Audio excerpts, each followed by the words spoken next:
அண்மை செய்தியாக பார்க்கின்றோம். சென்னை மாவட்ட ஆட்சியர் அலுவலகம் அருகே தூய்மை பணியாளர்கள் போராட்டம் நடத்த காவல்துறை அனுமதி வழங்கியிருக்கிறது. தற்போதைய செய்தியாக பார்க்கின்றோம். ஏற்கனவே தூய்மை பணியாளர்கள் நிரந்தர பணி கோரி உள்ளிட்ட பல்வேறு கோரிக்கைகளை வலியுறுத்தி போராட்டம் நடத்தி வந்தனர். இந்த நிலையில் உச்ச நீதிமன்ற உத்தரவின் அடிப்படையில் தற்காலிகமாக போராட்டத்தை விலக்கிக் கொண்டனர். இந்த நிலையில் தற்போது அனுமதி கோரி தூய்மை பணியாளர்கள் காவல்துறையிடம் மனு கொடுத்திருந்தனர். தற்போது காவல்துறை இந்த போராட்டத்திற்கு அனுமதி வழங்கியிருக்கிறது. சென்னை மாவட்ட ஆட்சியர் அலுவலகம் அருகே தூய்மை பணியாளர்கள் போராட்டம் நடத்த காவல்துறை அனுமதி வழங்கியிருக்கிறது. பணி நிரந்தரம் கோரி கடந்த மாதம் ரிப்பன் மாளிகை முன்பு தூய்மை பணியாளர்கள் 10 நாட்களுக்கு மேலாக போராடி வந்தனர்.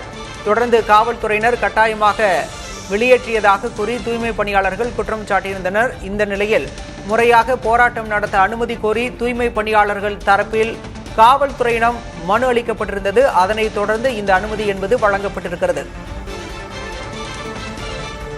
பணி நிரந்தரம் மற்றும் தனியார் மயமாதல் உள்ளிட்ட கோரிக்கைகளை வலியுறுத்தி தூய்மை பணியாளர்கள் தொடர் போராட்டத்தை அறிவித்திருந்தனர். அதன் ஒரு பகுதியாக தற்போது போராட்டத்திற்கு அனுமதி கோரி காவல்துறை தரப்பில் மனு அளிக்கப்பட்டிருந்தது.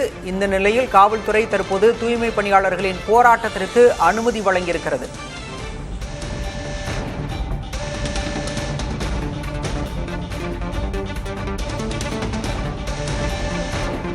அண்மை செய்தியாக பார்க்கின்றோம்.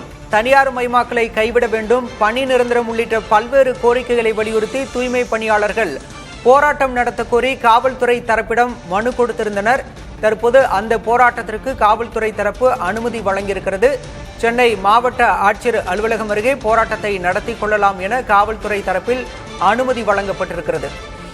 ஏற்கனவே கடந்த மாதம் ரிப்பன் மாளிகை முன்பு 10 நாட்களுக்கு மேலாக தூய்மை பணியாளர்கள் போராட்டத்தில் ஈடுபட்டிருந்தனர். நீதிமன்ற உத்தரவின்படி தூய்மை பணியாளர்கள் வலுக்கட்டாயமாக காவல்துறையால் அப்புறப்படுத்தப்பட்டிருந்தனர். இந்த நிலையில் தற்போது முறையாக அனுமதி பெற்று தூய்மை பணியாளர்கள் போராட்டத்தில் ஈடுபட உள்ளனர்.